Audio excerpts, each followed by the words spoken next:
சூரனின் ஆணவம் மறைந்து ஞானம் பிறந்தது. முருகா, ஸ்கந்தா, கதிர்வேலா, கார்த்திகேயா, என் ஆணவம் மறைந்தது. உன்னை பயமுறுத்த கடலாய் மாறினேன். அந்த கடலின் வடிவாகவே நான் இங்கு தங்குகிறேன்.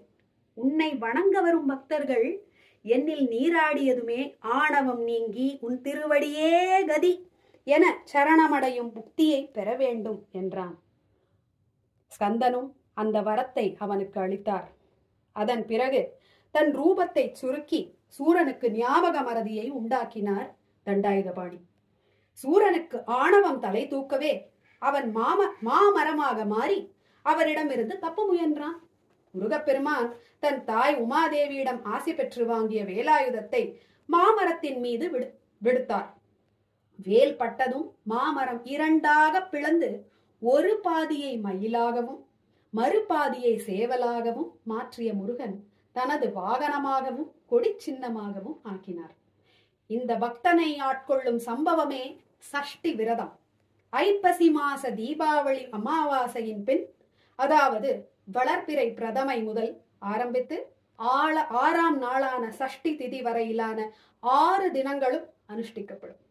கந்த சஷ்டி விரதத்தை முறையாக அனுஷ்டிப்போருக்கு இச்சாசக்தி, கிரியாசக்தி, ஞான சக்தி ஆகிய 3 சக்திகளுக்கும் தலைவரான முருகப்பெருமானது அருள், பேரருள் கண்டிப்பாக கிட்டும் என்பதில் சிறிதளவும் ஐயவில்லை.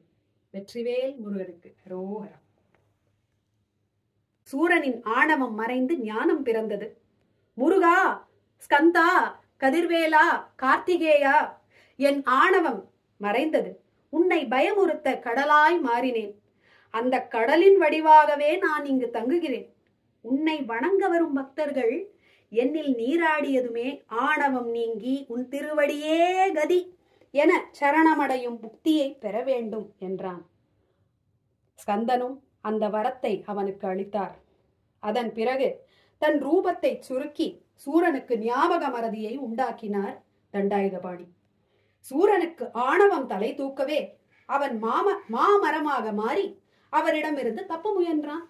முருகப்பெருமான் தன் தாய் உமாதேவியிடம் ஆசை பெற்று வாங்கிய வேலாயுதத்தை மாமரத்தின் மீது விடுத்தார்.